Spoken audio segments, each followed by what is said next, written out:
Senhoras, senhores, queridas irmãs, queridos irmãos espíritas, jovens, caros amigos que nos acompanham através da internet, caros amigos rádio-ouvintes da fraternidade, nossos votos cordiais de muita paz.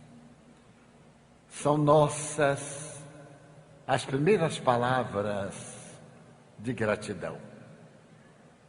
Sou profundamente devedor à alma paraense pela generosidade com que nos recebeu há 53 anos, tendo paciência para conosco nessa metade de século e mais 3 anos. A gratidão é uma dívida que jamais se pode recuperar.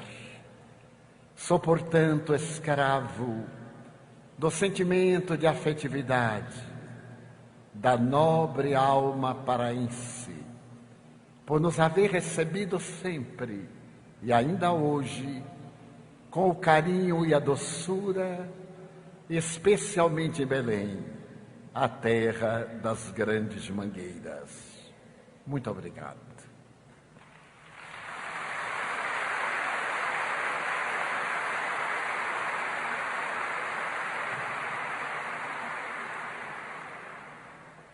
A sociedade terrestre carrega no seu inconsciente coletivo o arquétipo da culpa.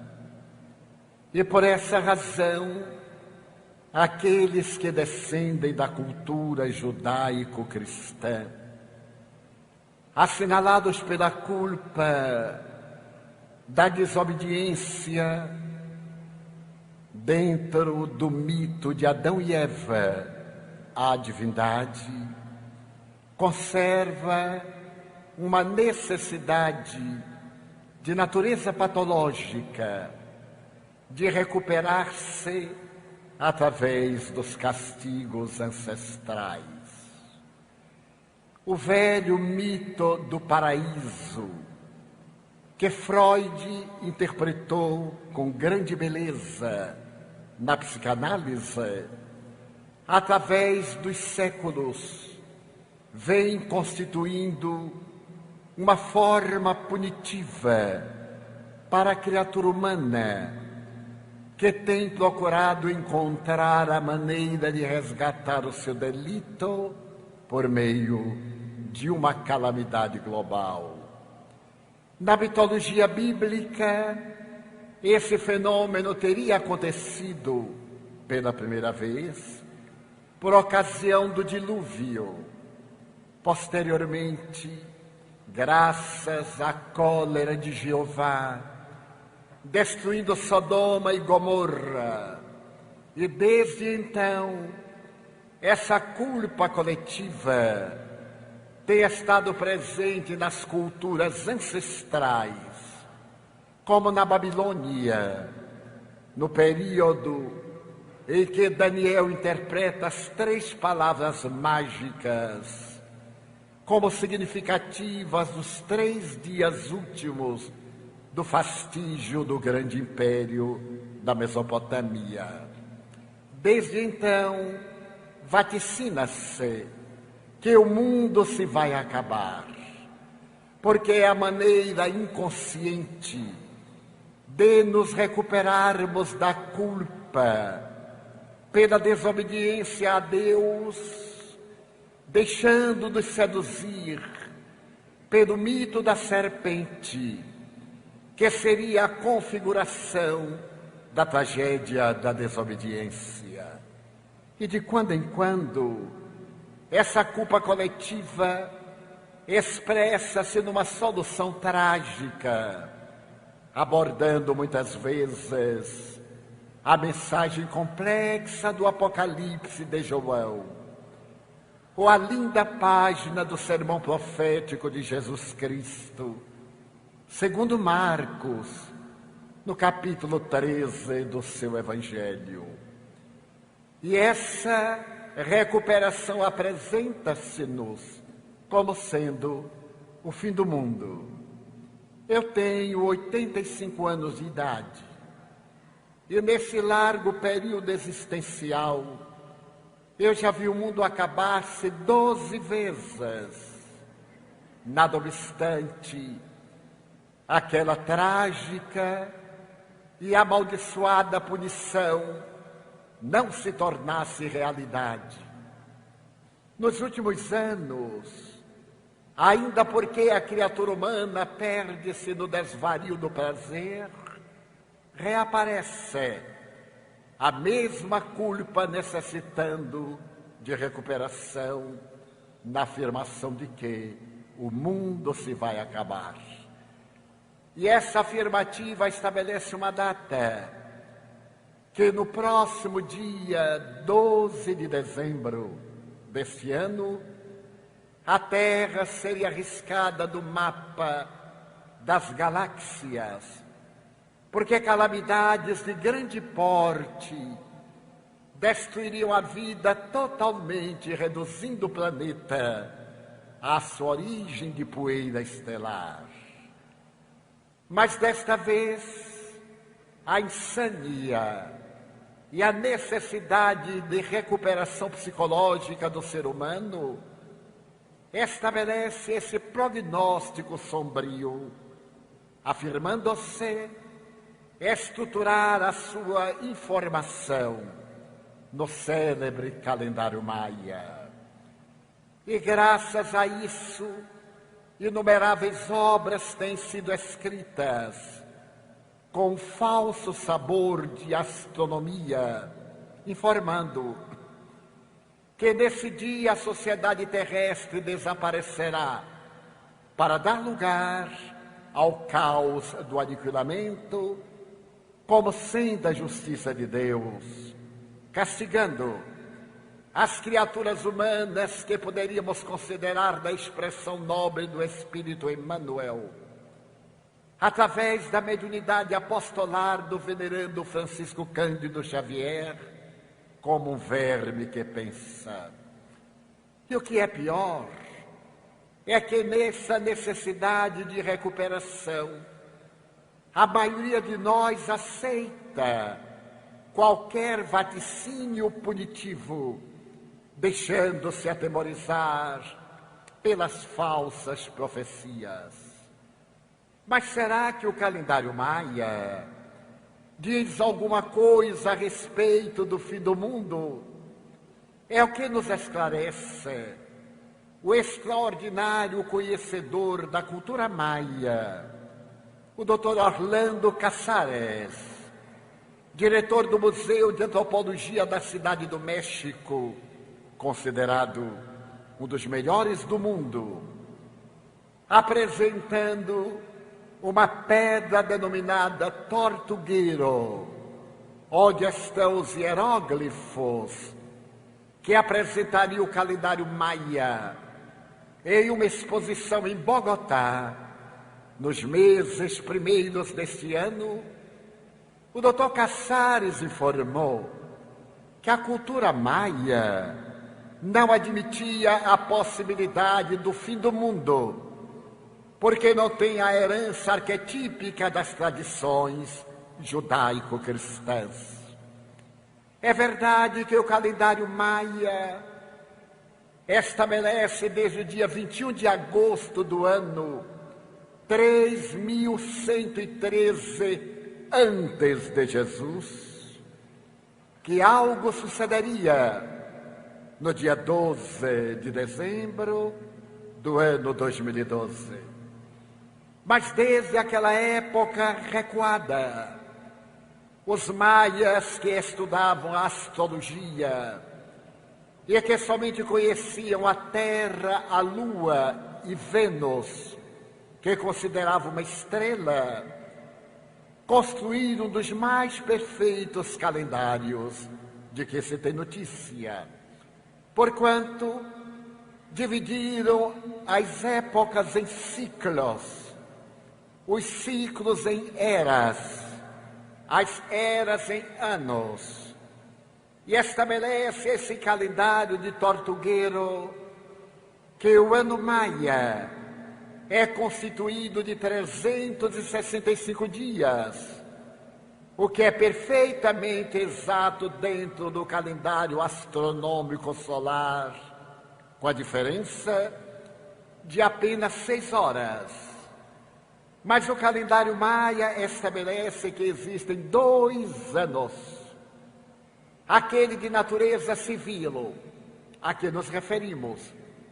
Aquele outro de natureza mística e religiosa, constituído de 260 dias, cada um dos quais com um nome próprio para as celebrações, para a vida espiritual, e que em cada 52 anos, aqueles 2 períodos diferentes convergem, dando lugar ao novo ciclo, que é o começo de uma era breve.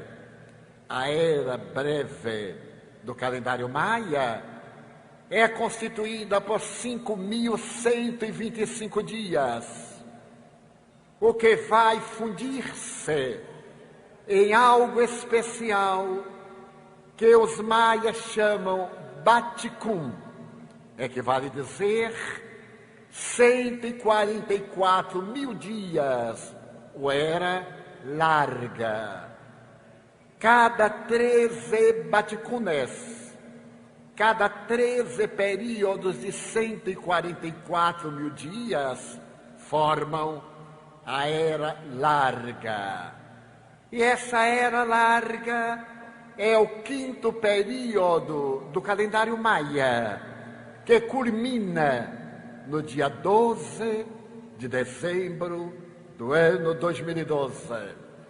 Mas não como a tragédia do fim do mundo, o fim de um ciclo da roda calendária, que se abrirá em outro período, dedicado exclusivamente ao Deus Solon Iokite, que é o Deus da abundância, o Deus da fartura, o Deus da misericórdia.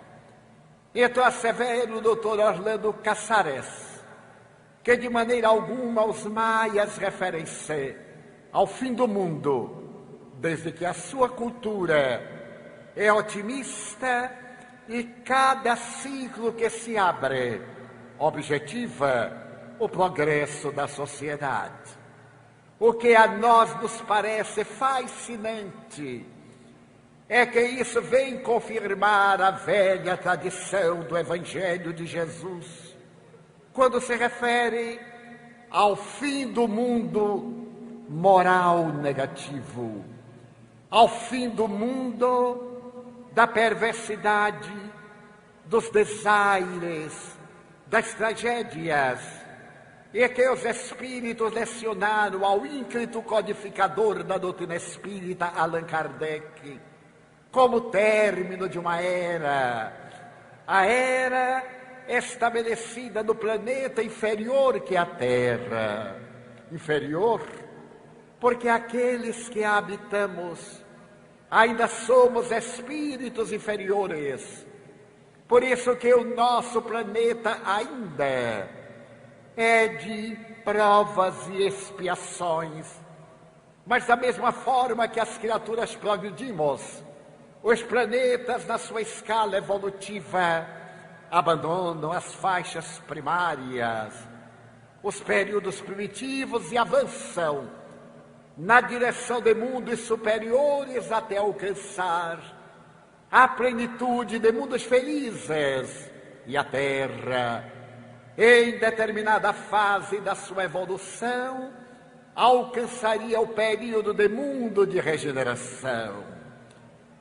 Allan Kardec, examinando essa realidade em A Gênese, dedica páginas de grande beleza a esse período de transformações, de transição planetária, que vimos vivenciando desde 20 anos antes de terminar o milênio passado, e que se vem agigantando a cada hora neste século 21, quando então se dará indubitavelmente o desaparecimento do mal, da tragédia, do infortúnio, da desgraça, para que a plenitude, o estado de iluminação tome conta das criaturas humanas, fazendo-se uma análise não obstante a respeito de acontecimentos que vaticinariam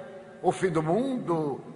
Podemos relacionar, por exemplo, que na manhã de 26 de dezembro de 2004, às 8 horas de Brasília, a sociedade terrestre cambaleou ante a notícia da tragédia que aconteceu no Oceano Índico, com o tsunami que varreu 12 países, levando à morte e à destruição, quais Sumatra, Índia, as ilhas Fifi, Sri Lanka, Tailândia, Bangladesh, e que uma onda enorme, resultado do choque das placas tectônicas, levantou-se a 30 metros da superfície do mar e avançou com a velocidade de 800 quilômetros por hora na direção das praias desses países,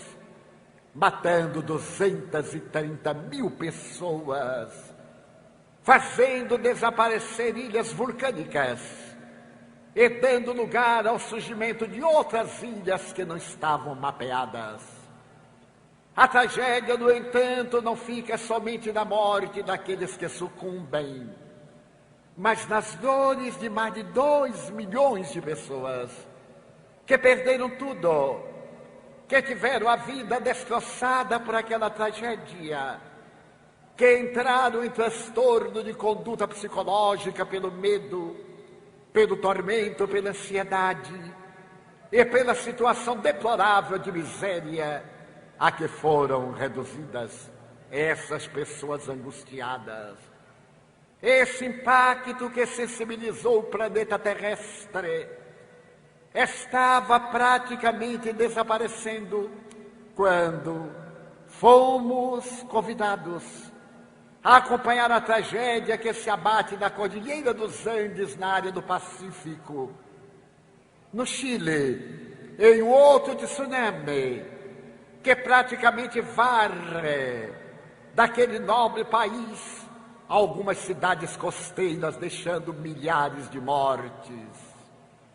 Ainda não havíamos digerido essa tragédia quando o terceiro tsunami varre as praias do Haiti e destrói praticamente a sua capital, ceifando mais de 100 mil vidas e reduzindo esse país, o mais miserável economicamente das Américas, a uma situação mais deplorável e angustiante. Ainda estávamos sob o impacto de tantas dores, quando de repente o vulcão na Islândia, da sua erupção, atira cinzas sobre a Europa no ano passado e impede a navegação aérea, fazendo que milhões, quase bilhões de dólares tragam prejuízo ao continente europeu pela situação calamitosa dessas cinzas que iriam consumir as aeronaves que nelas se pudesse adentrar. Fomos recuperando o equilíbrio quando veio o tsunami do Japão, com as consequências imprevisíveis da usina de Fukushima, que sacudida dos seus alicerces produziu a radiação atômica, segundo os dados oficiais, contaminando uma área de mais de 30 quilômetros, e segundo os dados extraoficiais, mais de 100 quilômetros, o que levou o governo japonês e de outros países a suspenderem a produção da usina nuclear, que é considerada a energia limpa, no entanto perigosa, qual na tragédia de Chernobyl.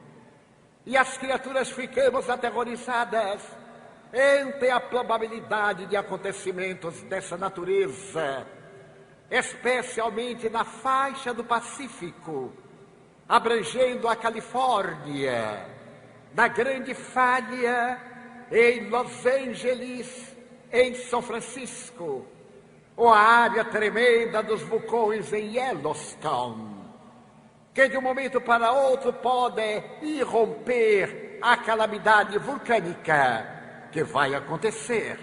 A questão é quando, porque esses fenômenos das placas tectônicas que se movem sobre essa argamassa ainda em estado de ebulição, o magma da Terra, provoca inevitavelmente tragédias na superfície, não por punição divina, mas por uma necessidade de construir a massa sólida na face do planeta para dias melhores que aguardam a humanidade.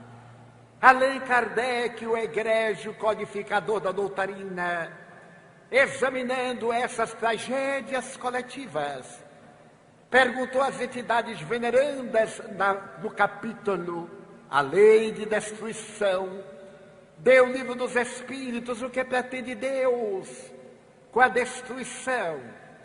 E eles responderam que se trata de um fenômeno natural para promover o progresso da própria criatura humana, desde que a morte não é o fim da vida.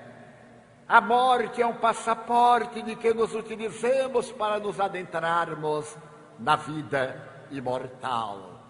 Mas se há de perguntar, e essas tragédias não são a síndrome de acontecimentos mais calamitosos? Tem a palavra os vulcanógrafos, os estudiosos do movimento das placas terrestres. Todos esses fenômenos sempre aconteceram. Na média aritmética, eles estão dentro das ocorrências do passado.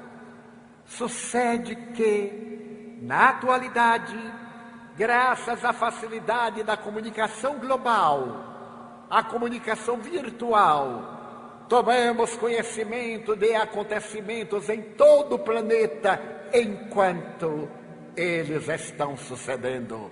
E é natural que essas informações trágicas e volumosas alcancem-nos sem tempo de as digerir intelectualmente, causando inquietações de natureza emocional. Mas não tem havido maior incidência de cataclismas sísmicos, estando, portanto, dentro de uma faixa de equilíbrio do nosso planeta. Mas se perguntará, e o mundo se vai acabar? É lógico que sim, porque tudo que tem começo terá fim.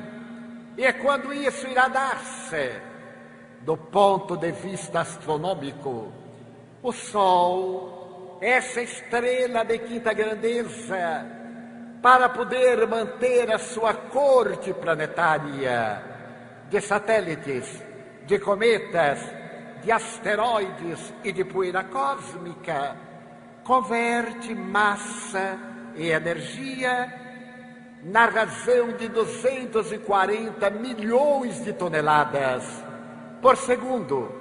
É natural que essa massa que entra em ebulição para proporcionar o eletromagnetismo, a gravidade, a lei quântica forte, a lei quântica fraca, que mantém o equilíbrio galáctico, essa massa vai terminar.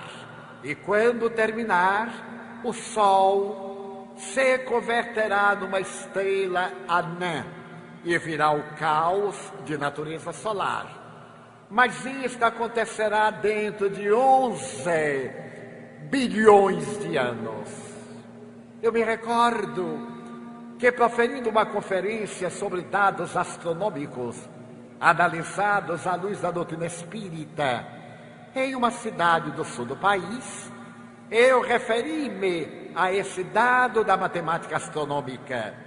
E ao terminar, veio uma jovem senhora, jovem porque hoje é muito difícil saber se é a idade de uma mulher, depois do botox, depois dos auxílios do silicone e de todas as técnicas, olhamos uma mulher de 30 anos, ela tem 70. Olhamos alguém de 25 e tem 60. Aquela dama jovem acercou-se-me, preocupada, e perguntou-me: senhor Divaldo, é verdade que o mundo se vai acabar? Eu digo: sim, senhora, é uma verdade astronômica.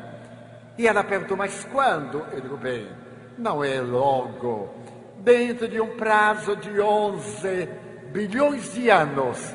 E ela exclamou, para minha surpresa: meu Deus, o que será de mim que ainda não me casei? Tendo, portanto, um largo período para casar-se.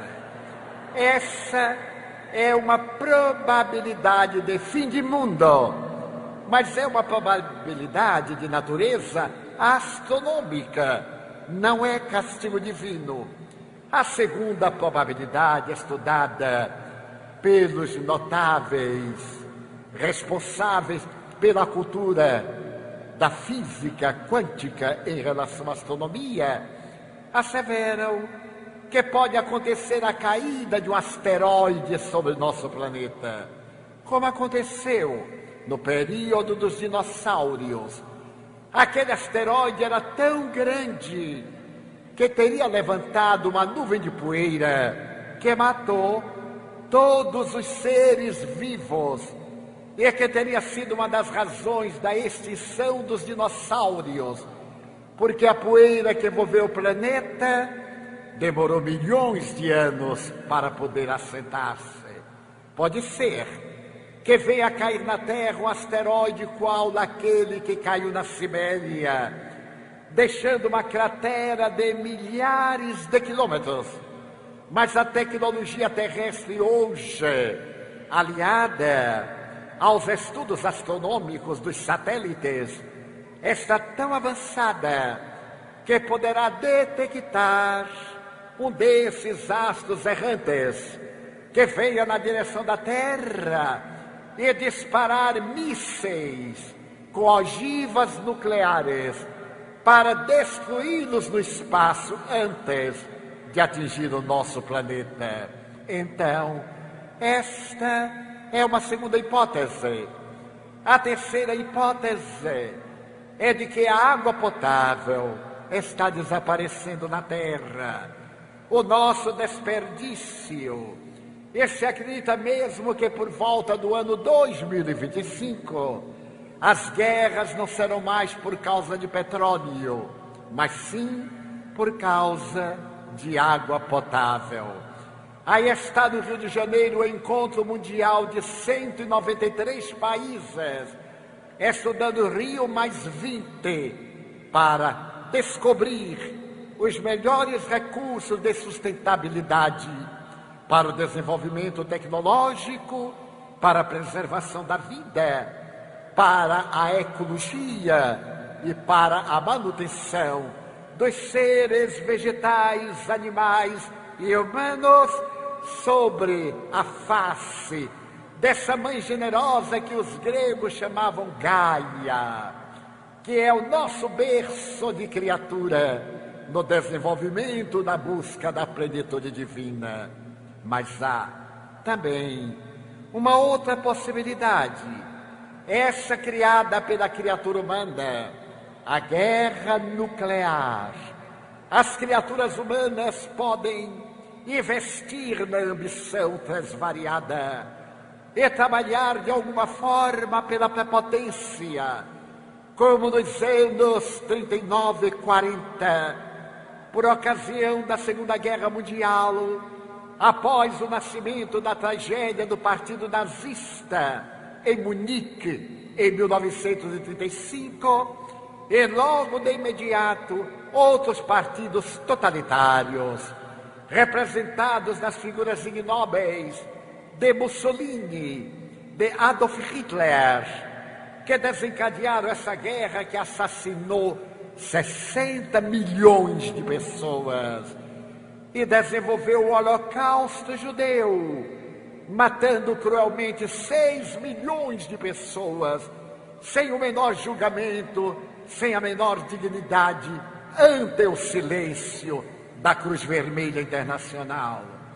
Então é provável que o psicopata dessa natureza levante-se e comece uma guerra local. Qual a ameaça do Irã?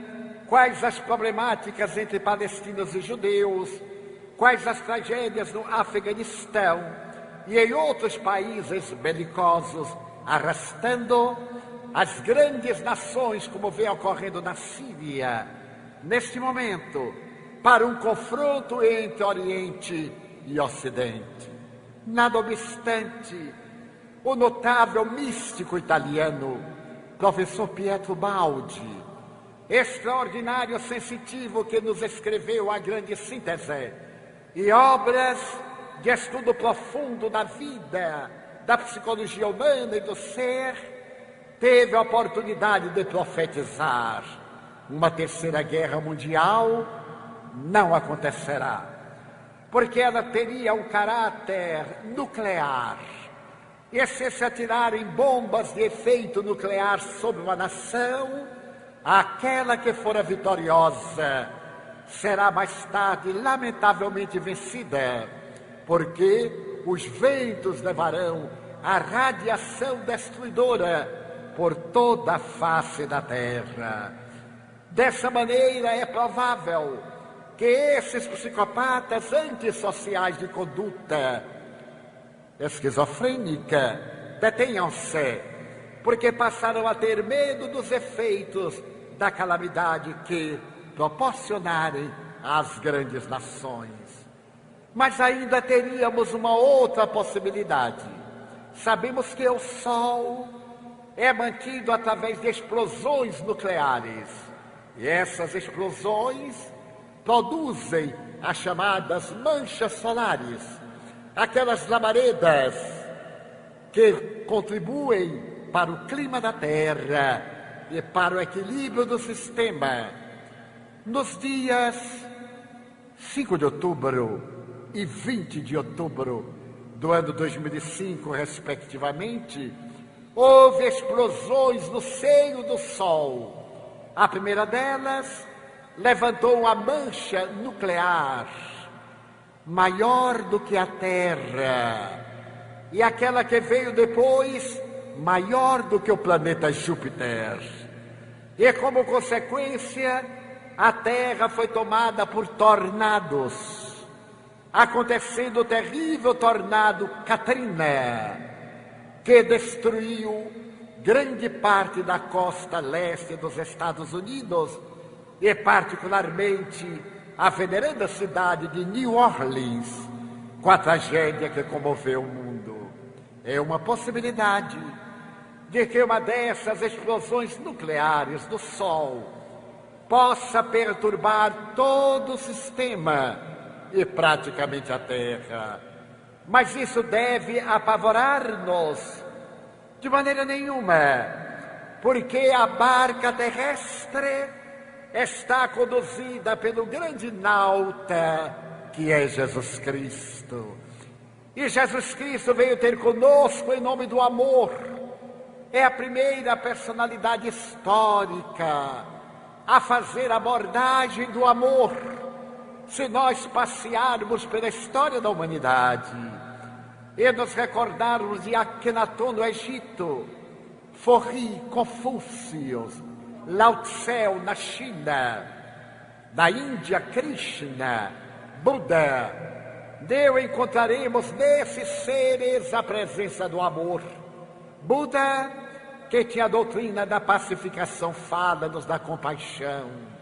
Moisés, refere-se ao amor a Deus acima de todas as coisas, num caráter temível.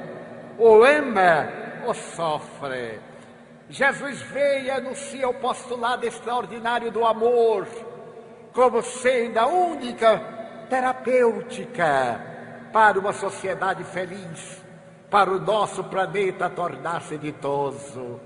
Será Ele quem dirá que a Terra passaria por vicissitudes, desde aquele momento quando sai do templo de Jerusalém com os discípulos, que entusiasmados lhe dizem: Senhor, vede que pedras, vede que templo.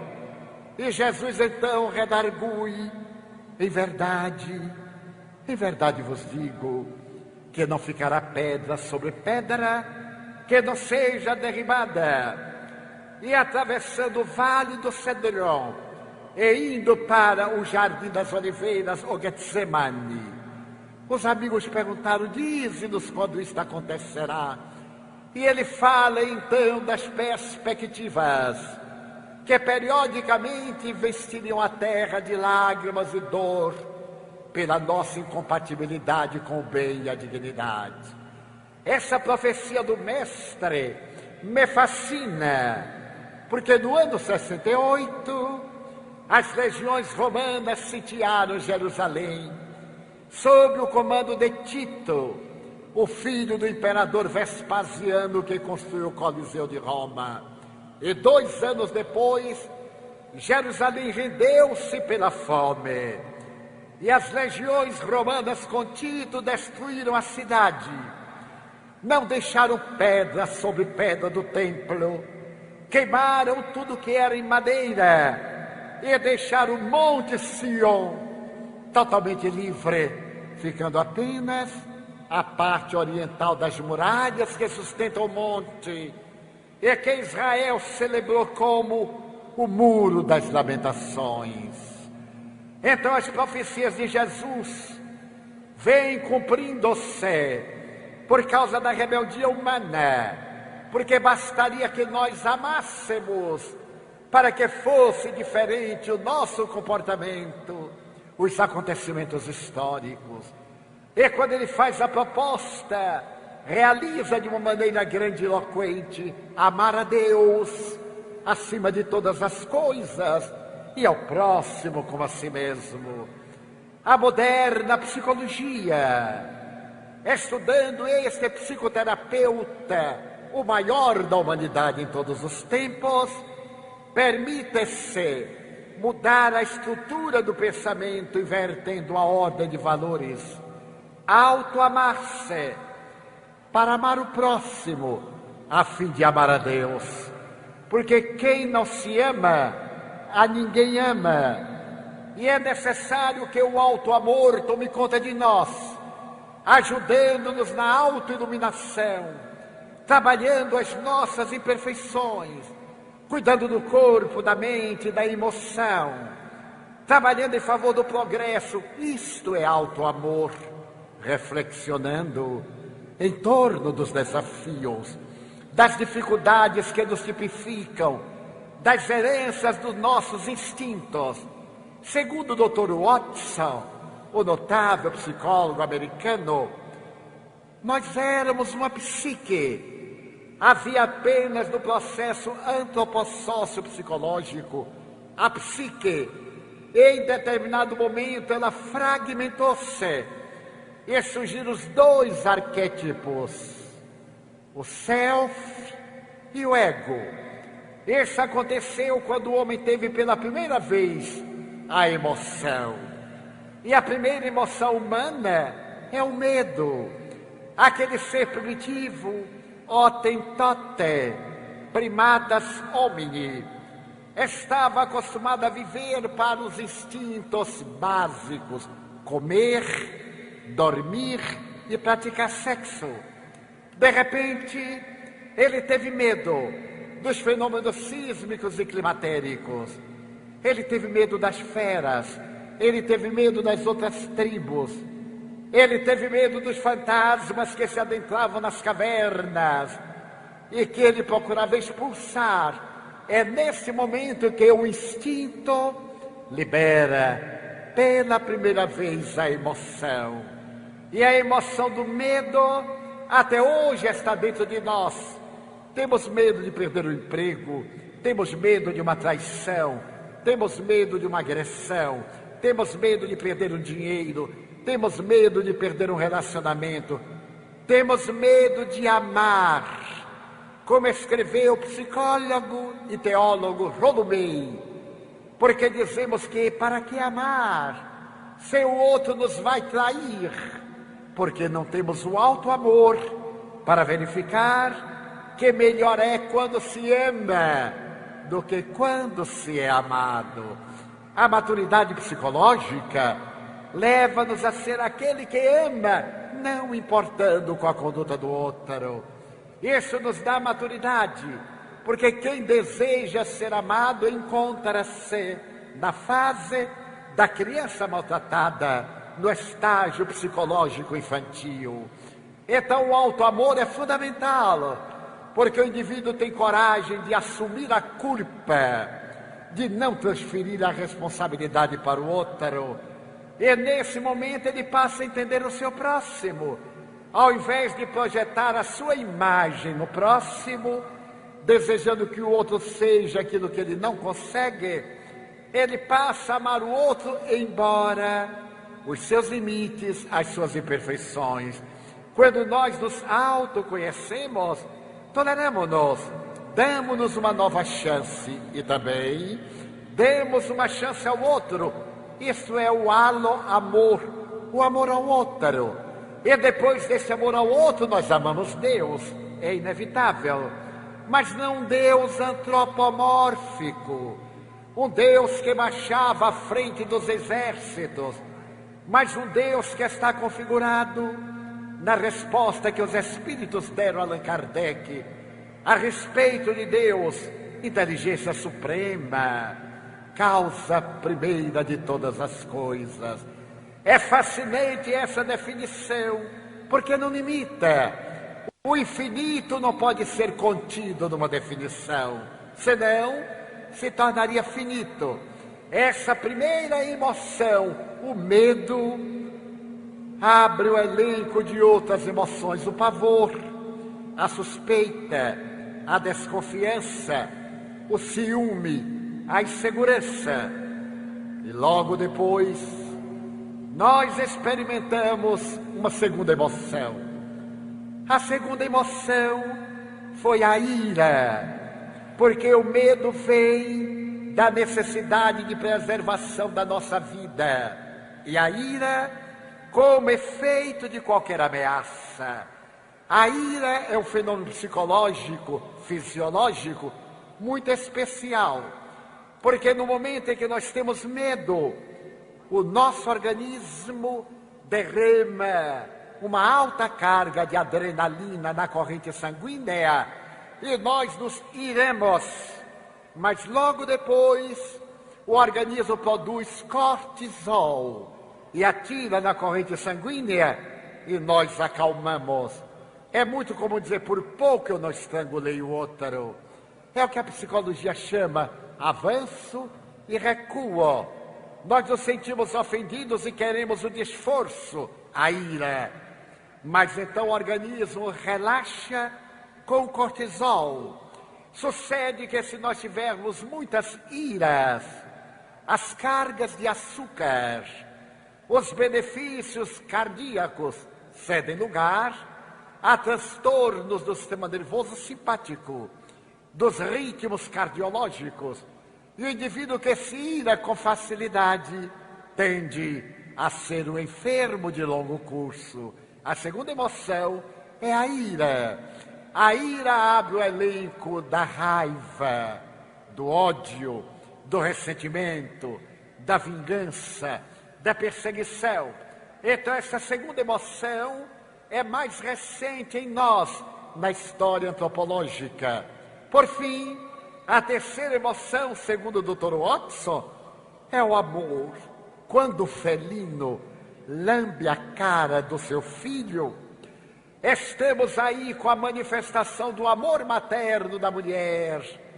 que depois do parto coloca o filho sobre o tórax, para que continue esse intercâmbio de energias e beija docemente o filho. O amor é a emoção que responde pela amizade, pela ternura, pela afetividade, pelo sacrifício, pelo holocausto, pela dedicação, como decorrência natural desse processo evolutivo nas 3 emoções básicas, que ainda hoje estão em nós em forma de instinto, porque não resolvemos agir, sempre resolvemos pelo reagir.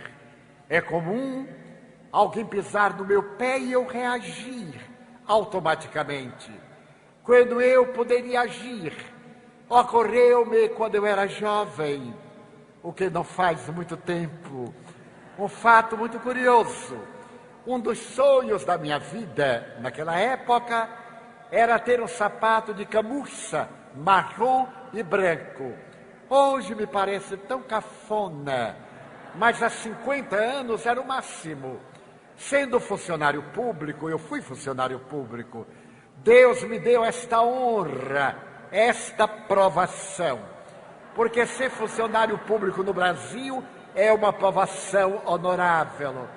Mas ele achou pouco e me permitiu ser chefe de seção de repartição pública. Permitiu-me a expiação. E como salário de funcionário foi sempre muito bem calculado, feito para se morrer à fome, o que demora, mas acontece. Eu vi o sapato marrom e branco numa vitrine, mas custava 1/3 do meu ordenado. E eu não podia comprar. Diariamente, à hora do lanche, eu passava na vitrine e me enamorava do sapato. E orava. Naquele tempo, eu orava pedindo a Deus coisas materiais. Era resultado da ignorância.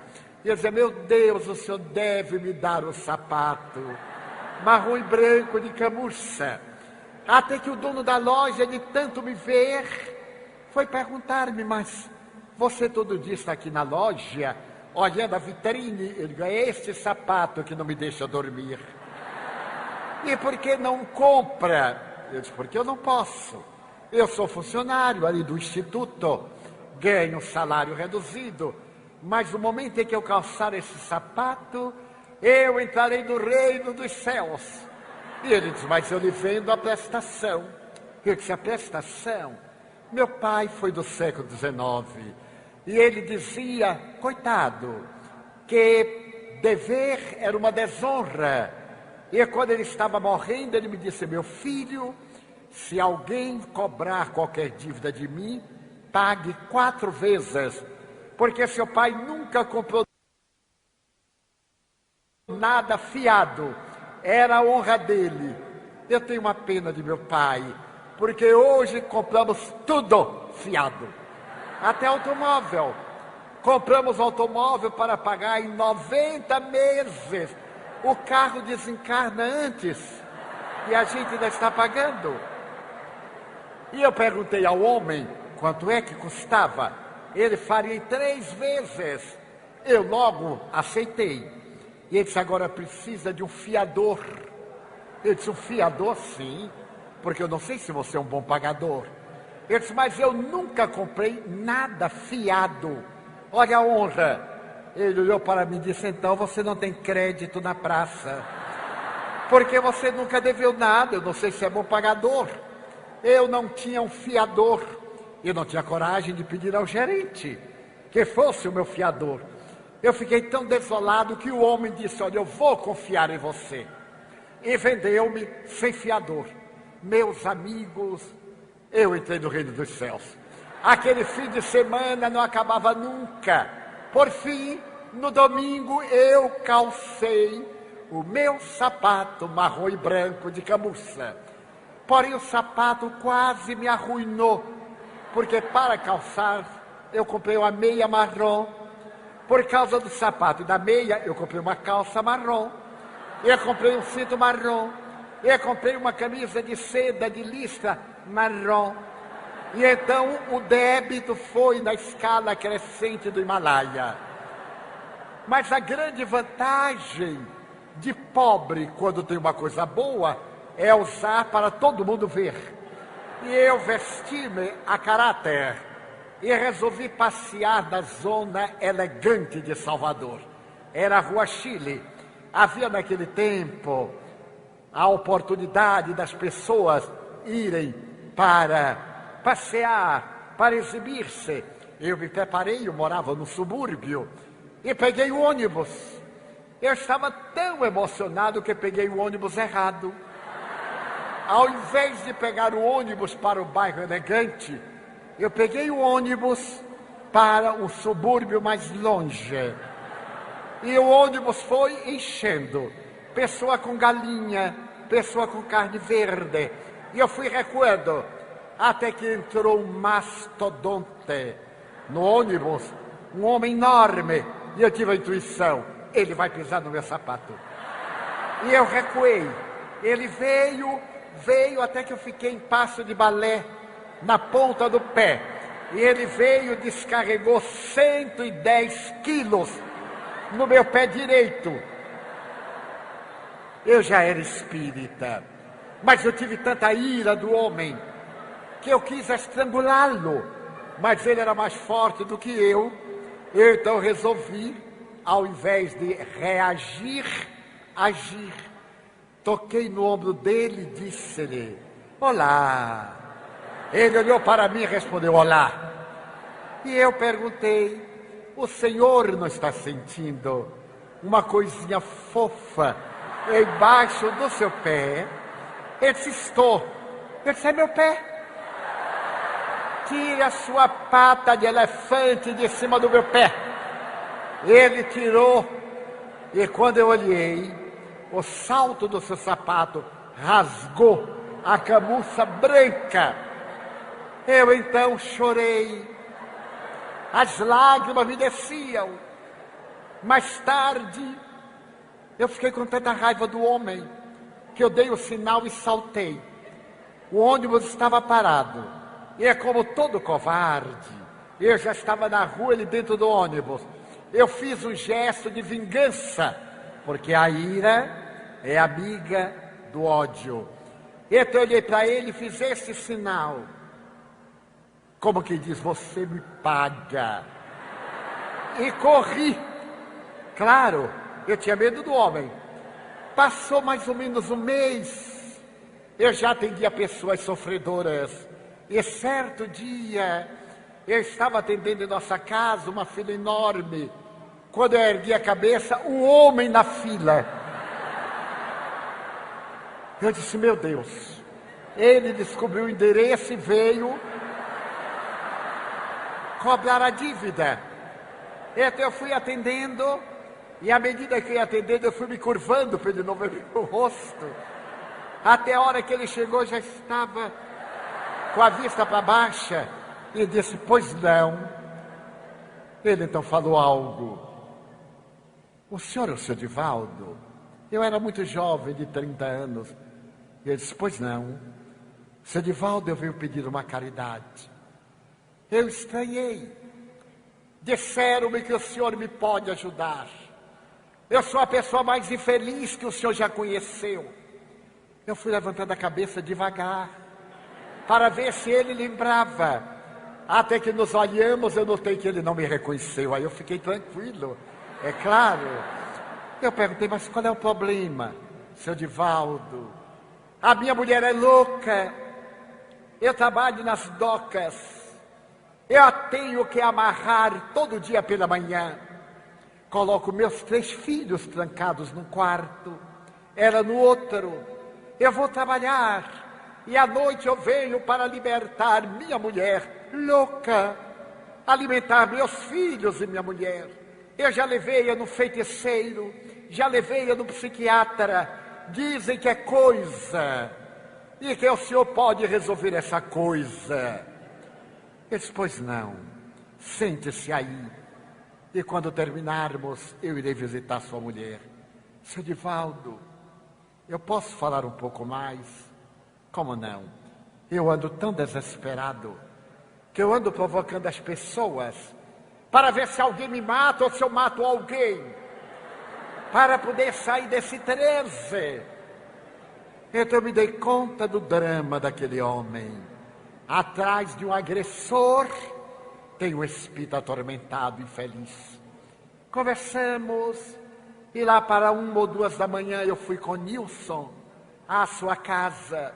Ela estava atada a cordas, e quando nós empurramos a porta seguindo o homem, ela gritou de lá: quem são esses? O que evidenciava uma incorporação mediúnica obsessiva. Estava em trajes menores. Eu pedi a ele que a desamarrasse. Disse: Divaldo, ele é feroz. Ele disse: desamarre. Envolvemos-lo em um cobertor e eu disse: meu irmão. E dialoguei com aquela entidade perversa. Foi um diálogo tormentoso, longo, até que ele narrou a razão do seu ódio ao casal. Desejava uma tragédia, que o marido a matasse ou que alguém o matasse. Nesse tremendo drama das reencarnações. Falamos, voltamos 2 ou 3 vezes, depois ele e a esposa passaram a frequentar nossas casas, e ele se tornou para mim um verdadeiro benfeitor.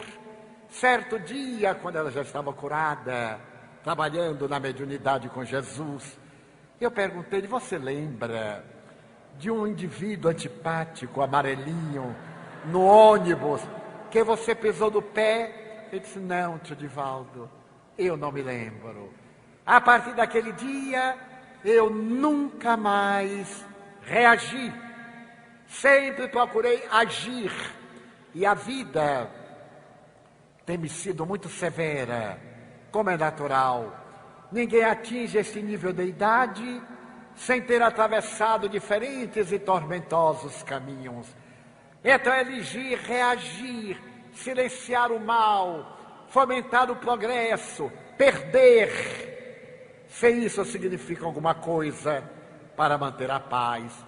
Então a doutrina espírita vem nesse momento de transição dizer-nos que o mundo não se vai acabar. Esse mundo de agressividade vai ceder lugar a uma era nova. Os benfeitores assinalam que nesse momento reencarnam-se na Terra 2 populações.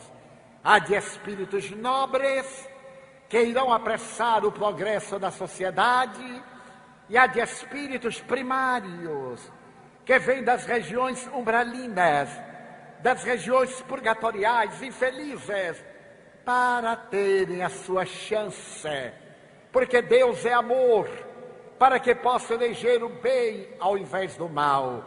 E se por acaso optarem pelo lado negativo, serão exilados da terra, conforme o mito bíblico de Lúcifer, que na mitologia bíblica, tendo se rebelado contra Deus, foi mandado para o Hades com a sua legião, e que Emmanuel traduz naquela jornada dos imigrantes de Capela, que vêm para a terra e formam a cultura egípcia, hebraica, indiana, indo-europeia, dando aquele salto na inteligência diante dos povos primitivos que habitavam o planeta. Este é o momento em que se reencarnam na Terra espíritos nobres, que irão produzir uma nova renascença nas artes e na literatura, na ciência e na filosofia, na tecnologia de ponta e na cibernética, na linguagem visual, nessa linguagem transcendente que é a virtual. Estão reencarnando-se e eles estão sendo considerados por psicólogos americanos e europeus como crianças índigo, crianças cristais, crianças diferentes da nova era. E se nós observarmos, as nossas crianças são realmente diferentes. No ano passado, eu estava numa cidade de Goiás. Todo ano eu participo do Congresso Espírita de Goiânia. E dali saio fazendo um périplo pelo interior do estado. E chegando a uma cidade, Rio Verde, fui hospedado numa casa de família. Quando cheguei, veio uma criancinha de 4 anos. Eu estava com um amigo que adora perguntar. É um hábito. E a criancinha me abraçou e disse: Vô Divaldo, a minha cadela vai ter filho na noite de hoje. Não me diga. E ela saiu como um adulto. Quando voltamos da conferência, o meu amigo, querendo ser gentil, perguntou-lhe: então, a sua cachorra já teve neném? Ela disse: não, teve cachorrinho. Eu achei fantástico, mas eu não sabia o que ia me acontecer. Porque eu me sentei, ela veio, pôs as mãos nas minhas pernas e disse: vô Divaldo, eu posso lhe fazer uma pergunta? E eu ingenuamente disse: como não? Vô Divaldo, quem fez Deus? Foi a pior pergunta que já me fizeram. Então tentei desviar o tema. Eu digo: ah, filhinha, é tão complicado. Vô Divaldo, quem fez Deus? Eu lembrei-me de João Evangelista. Deus é amor. Eu disse: quem fez Deus foi o amor. Ah, e quem fez o amor foi Deus. Ela pôs a mão na cintura e disse: é lógico. Não é lógico? E saiu. É uma criança da nova era. Um amigo contou-me algo muito especial, que é a respeito do computador. Computador é para jovem, é para criança, porque ele já vem do além com a computadorização na cabeça. Não é para pessoas da minha idade. Há 15 anos que eu luto com essa máquina, e é quando eu penso que sei, ela me trai. Eu tenho um amigo da minha idade, que é uma das vítimas, porque nós aprendemos, daí uma semana não lembramos mais. E é como a criança e o jovem ficam no iPhone, no iPod, no iPad, no laptop, no tablet.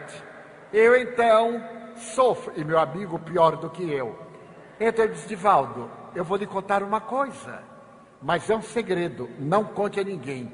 Por isso que eu vou contar, porque segredo nasceu para nós contarmos. Você imagina que eu estava digitando e o dedo bateu numa tecla que não devia ter, mas tem, e a tela ficou em branco. Eu tentei tudo, mas a tela continuou em branco. Então gritei o meu netinho de 6 anos: Guilherme, venha cá, meu filho, o que é que este monstro tem? Ele disse: vô, veja bem, ESC, Ctrl, Enter. E aí tudo voltou. Ele ficou deslumbrado e o pequerrucho se foi. Então ele continuou e novamente o dedo bateu no lugar errado e a tela ficou em branco. Ele se irritou, quis quebrar o computador, mas ele gritou: Guilherme. O menino veio e disse: o que é, vô? O que é que esta máquina tem, Guilherme? Ele disse: vô. Botou os dedinhos e o texto voltou. Ele aí disse para o netinho: muito obrigado. E o netinho lhe fez uma pergunta: vô, como é que você passava antes de eu nascer? Essas crianças índigo, cristais, são a nova sociedade. Os espíritos notáveis de Sócrates, Platão, Aristóteles, Anaxágoras, os trágicos pré-socráticos, reencarnação, assevera Allan Kardec, em outras palavras, os gênios da Renascença italiana, os grandes descobridores que não mais serão os nautas a encontrar em terras desconhecidas, mas partirão nas bólides espaciais para encontrar novos mundos neste universo de 200 bilhões de sóis em nossa galáxia e de 100 bilhões de galáxias cantando as glórias de Deus. O mundo de regeneração já começou. E nós poderemos ajudar os espíritos nobres, mantendo uma atitude de paz, de misericórdia, de compaixão, de solidariedade. O Espiritismo, matando a morte, desvelou-nos a vida e asseverou que somos construtores do nosso futuro. Felicidade e desdita são resultado das nossas ações, que nos demos as mãos e cada um de nós se torne no vanguardeiro da nova era. Já que não podemos mudar o mundo, que nos mudemos e o mundo se modificará. Quando perguntaram a Gandhi qual é o caminho da paz, ele redarguiu: a paz é o caminho. Qual é o caminho da nova era? Essa nova era já é o caminho entre nós, ensinando-nos a ternura do Evangelho, o amor, que sejamos nós aqueles que amamos, porque na terra todos temos inimigos. Mas isso não é importante. Importante é não ser inimigo de ninguém. Se nos objetarem, se nos perseguirem, o problema é deles. Aqueles que nos odeiam merecem nossa compaixão, porque eles são infelizes. Têm o direito de nos julgar segundo o seu nível de consciência. Mas nós, que encontramos Jesus na revelação dos Espíritos imortais, a nós nos cumpre desenvolver os sentimentos nobres e amar. Permitam-me, por favor, narrar uma história que me comoveu profundamente. Eu terminei uma série de conferências nos Estados Unidos no ano passado, como todos os anos entre fevereiro e março, e ao terminar em Nova York, acercou-se-me um cidadão. E através do intérprete, porque eu não tenho grandes recursos da língua inglesa, ele me contou a seguinte história, que eu narrarei com a minha emoção. Senhor Divaldo, eu soube que o senhor viaja muito. Eu disse: é verdade. Eu gostaria de lhe contar a minha história para que o senhor a narrasse onde quer que vá. O senhor me promete? Eu digo: depende da história, mas na medida do possível eu atendê-lo-ei, se ela for útil a outras pessoas. E em síntese ele me contou que era um homem abastado. E depois de um casamento de 19 anos, ele estava saturado. Nesse ínterim, apareceu uma jovem por quem ele se apaixonou. E sendo um homem de caráter, e o casamento tendo se transformado em um relacionamento sem vigor, ele terminou envolvendo-se com a jovem e começou a ter uma conduta dupla. Mas ele não tinha como dizer à mulher que se queria divorciar, porque ela era cumpridora dos deveres, ele a amava, somente que a libido cedeu lugar a uma amizade, e ele não sentia estímulos, nem ela. Mal conversavam dentro de casa. Certa noite, quando ele chegou para jantar, ela estava à mesa. Ela trabalha num consultório de advocacia célebre na América. E ele disse: quero o divórcio. Ela teve um choque. Mas como? Quero o divórcio. Eu quero lhe dizer que eu estou com outro relacionamento. Como eu sou um homem honrado, eu não desejo magoar você, mas o nosso casamento acabou. Nosso filho tem 17 anos. Nós somos dois amigos que deitamos no mesmo quarto, de costas um para o outro. Vamos divorciar-nos. Eu lhe darei 30% das ações da nossa indústria. Lhe darei a mansão, lhe darei o automóvel, lhe darei uma polpuda pensão e também uma pensão para o meu filho. Mas eu quero o divórcio. Ela desesperou-se, blasfemou e saiu. E ele disse: era isso que eu queria, eu tinha que dizer. Então eu acalmei. Na noite seguinte, quando eu voltei do trabalho, ela estava no birô escrevendo. O jantar pronto. Na terceira noite, ela continuava escrevendo. O jantar também realizado. Na quarta noite, eu perguntei-lhe: então, qual é a sua resposta? Ela disse: bem, se você não me ama mais, é justo que nos separemos. Eu não quero as suas ações, eu não quero a casa, eu não quero nada de você. Mas eu imponho duas condições para o nosso divórcio. A primeira delas é que nos divorciemos de hoje a 30 dias. Mas que loucura! É a minha condição. Porque nosso filho vai entrar na universidade agora. Se nós o divorciarmos, ele vai ter um trauma. E é provável que seja prejudicado pela nossa imprevidência. Você me tolerou esse tempo todo, mais um mês. Eu meditei e concordei com ela. E a segunda questão: quando nós nos casamos, você me carregou da porta até a alcova. Agora, eu lhe peço que nestes 30 dias, você me carregue da alcova até aqui a sala de jantar. Nunca. É a segunda condição. Mas eu não tenho como carregá-la. Então nós vamos partir para o litigioso. E a banca de advogados onde eu trabalho está do meu lado. Eu lhe colocarei na miséria. E esse divórcio irá arrastar-se. Eu irei provar que você é adúltero. E ele ficou desesperado, ela estava com a razão. Ele então contou à amante.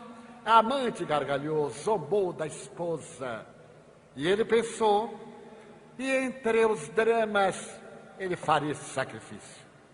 No dia seguinte, à quinta noite, primeiro dia do programa novo, eles vestiam-se no quarto. E ele olhou de esguelha para ela e notou que ela estava magra. Fazia tempo que ele não a olhava. Ele a via, mas não a olhava. Quando ela se vestiu, ela disse: pronto. Ele ergueu-a e aquele ato constrangido saiu do quarto.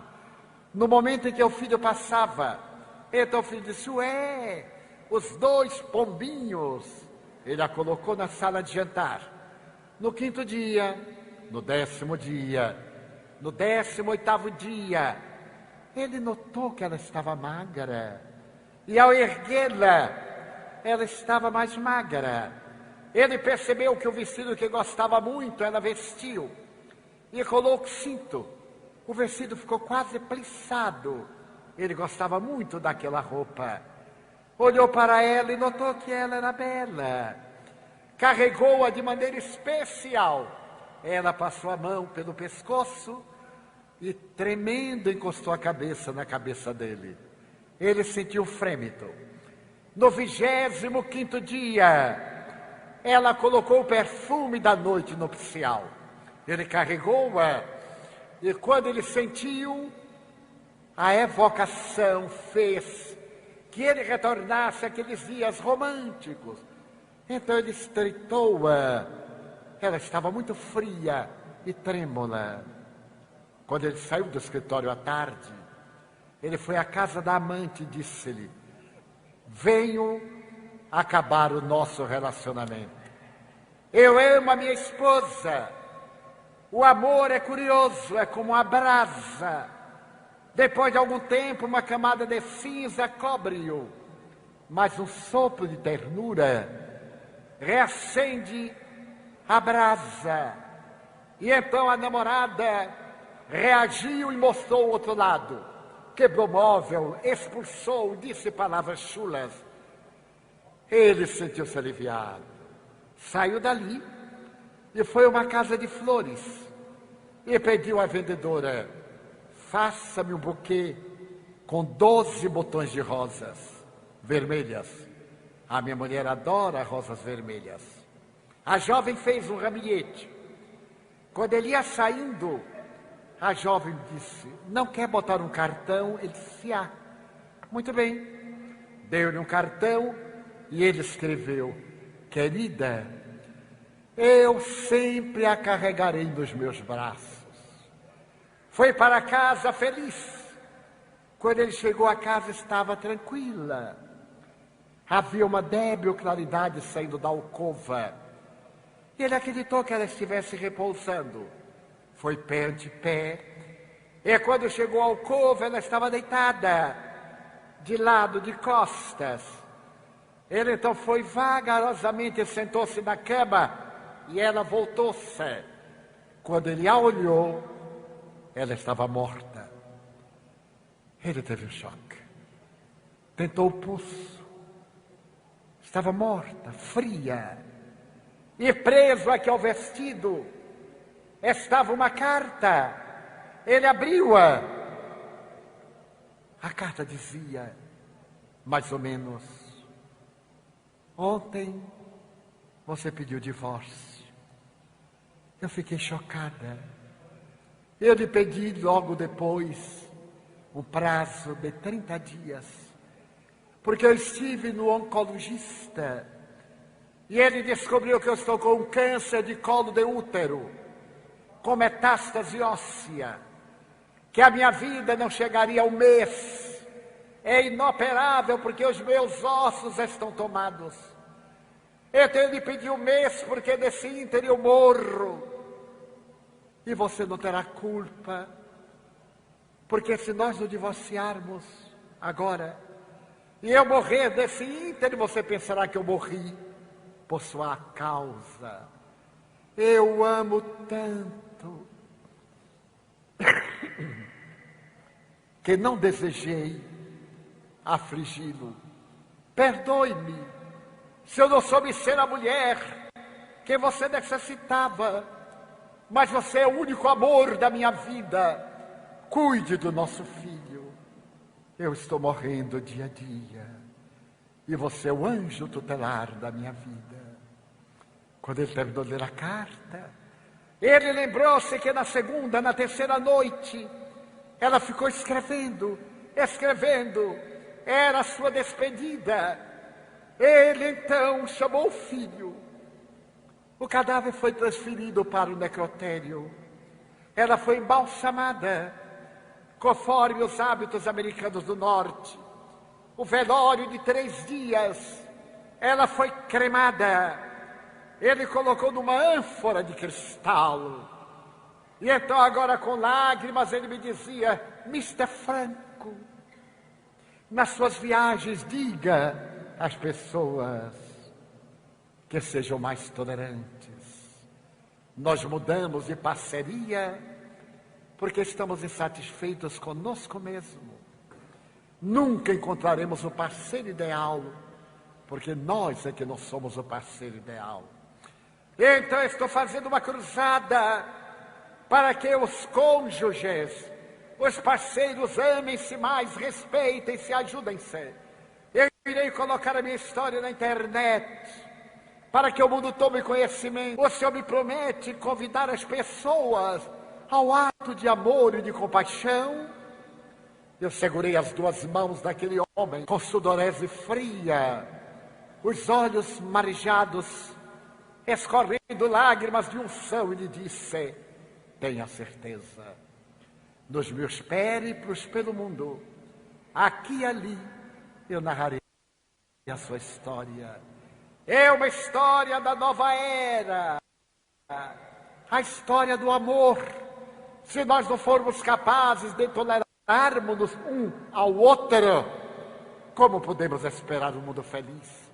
Então, nesta hora de dissoluções, de mudanças políticas, sociológicas, religiosas, psicológicas, de dramas ecológicos, neste momento de transição, as criaturas que somos e não temos o poder nas mãos, temos a força de nos modificar, de ser novos, como dizia Paulo de Tarso, cartas do Evangelho de Jesus, para que todos saibam que somos seus discípulos. Então abandonemos a queixa, deixemos de lado a ira, superemos o medo, abracemos o amor e ao invés de reclamarmos da vida, digamos: meu Deus, eu quero dizer-te que eu amo a vida, que para mim é bela e é consentida. Muito obrigado, Senhor, por tudo que me deste, por tudo que me dás. Obrigado pelo ar, pelo pão, pela paz. Obrigado pela beleza que os meus olhos veem no altar da natureza. olhos que fitam o céu, a terra e o mar, que acompanham a ave ligeira que voa fagueira pelo céu de anil e se detém na terra verde, salpicada de flores em tonalidades mil. Muito obrigado, Senhor, porque eu posso ver meu amor, mas diante da minha visão eu detecto os cegos, que tropeçam na escuridão, que choram na multidão, que oram na escuridão. Por eles eu oro, e aqui eu imploro comiseração, porque eu sei que depois desta lida na outra vida, eles também enxergarão. Muito obrigado pelos ouvidos meus, que me foram dados por Deus, ouvidos que ouvem a música do povo que desce do morro na praça cantar, a melodia dos imortais, que se ouve uma vez e não se ouvida jamais, a voz melodiosa, canora, melancólica do boiadeiro e a dor que geme e que chora no coração do mundo inteiro. Pela minha faculdade de ouvir, pelos surdos eu te quero pedir, eu sei que depois desta prova, na vida nova, eles voltarão a ouvir. Obrigado pela minha voz, pela sua voz, pela voz que ama, que canta, que declama, que legisla, que trauteia uma canção, que o teu nome profere com dúlcida emoção. Diante da minha melodia, eu quero rogar pelos que sofrem de afasia. Eles não cantam de noite, eles não falam de dia. Oro por eles, porque eu sei que depois de sofrer, na outra vida, eles voltarão a sorrir e viver. Obrigado pelas minhas mãos, mas também pelas mãos que aram, que semeiam, que agasalham, mãos de ternura que libertam da amargura, mãos que apertam mãos, mãos dos adeuses, que limpam feridas, que enxugam lágrimas e suores das vidas, pelas mãos de sinfonias, de cirurgias, pelas mãos de psicografias e de poesias, pelas mãos que atendem a velhice, a dor, o desamor, pelas mãos que no seio embalam o corpo de um filho alheio sem receio, e pelos pés que me levam a andar sem reclamar. Obrigado, Senhor, porque eu posso bailar diante do meu corpo perfeito. Eu te quero rogar, porque na terra existem aleijados, amputados, paralisados, que se não podem movimentar. Eu oro por eles, porque eu sei que depois desta expiação, na outra reencarnação, eles também bailarão. Obrigado, por fim, pelo meu lar. É tão maravilhoso ter um lar.